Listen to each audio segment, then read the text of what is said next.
আমাদেরকে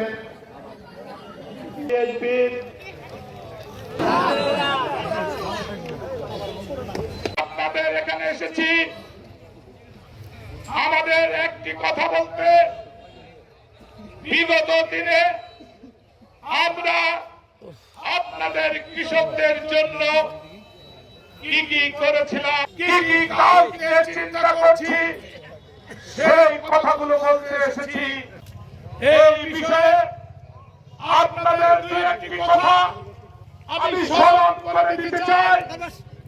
বাংলাদেশের ক্রান্তিকালে বাংলাদেশের মানুষকে অগ্নিগর্ভের মধ্যে রেখে তৎকালীন রাজনৈতিক দলগুলো যখন ভারতে পালিয়ে গিয়েছিল, তখন আমাদের নেতা করেছেন বাংলাদেশের মানুষকে একটি লাল সবুজ পতাকা দিয়েছেন, একটি আত্মপরিচয় দিয়েছেন, আমাদের প্রিয় মাতৃভূমি বাংলাদেশ, আর আমরা সকলে বাংলাদেশী।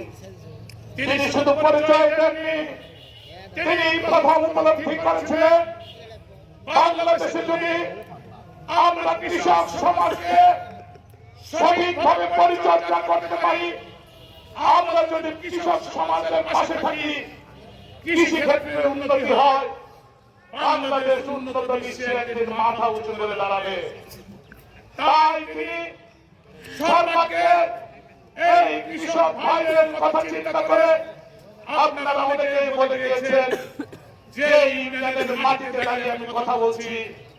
এই ইউনিয়নের পবিত্র মাটিতে মা বলেছিল আমাদের আদর্শের জনক শহীদ প্রেসিডেন্ট জিয়াউর রহমানের। তিনি পৃথিবীর একমাত্র রাষ্ট্রনায়ক, যিনি রাষ্ট্রনায়ক থাকা অবস্থায় নিজে হাতে কোদাল তুলে নিয়েছেন, আপনাদের সাথে নিয়ে খাল খনন করে বাংলাদেশে তিন ফসলের সূচনা করেছেন আপনাদের অধিকার প্রতিষ্ঠার জন্য। সংগ্রামী বন্ধুরা আমার, প্রাথমিকভাবে শেখ হাসিনা পালিয়ে গিয়েছে, কিন্তু এখন আমরা আপনাদের ভোটের অধিকার প্রতিষ্ঠা করতে পারিনি। এখনো আমরা নিশ্চিত করতে পারিনি বাংলাদেশে কবে ভোট হবে, কবে আপনারা আপনাদের পছন্দ মতো নেতা নির্বাচিত করবে, যারা আপনাদের সুখে সুখে পাশে থাকবে। একটি রাষ্ট্র বিগত দিনে যেভাবে চলেছে সেইভাবে আগামীতে চলতে পারে না, পারে কি? পারে না।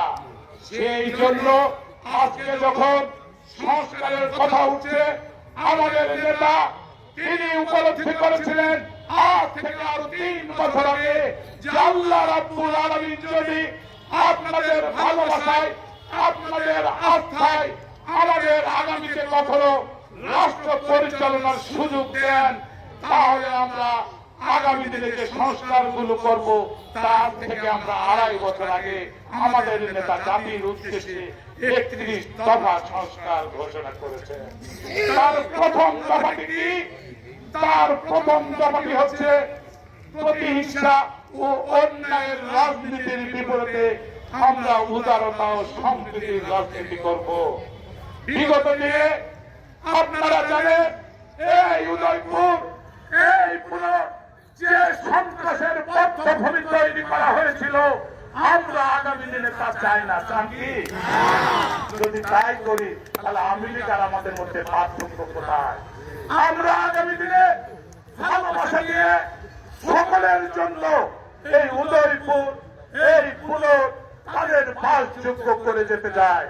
কিন্তু কথা আছে, যারা বিগত দিনে আপনাদের উপর জুলুম করেছেন, নিপীড়ন চালিয়েছেন, নির্যাতন চালিয়েছেন, আমরা মনে করেছিলাম 5 তারিখের পরে তারা নিজেদের সূত্রে নেবেন, ভালো হয়ে যাবে।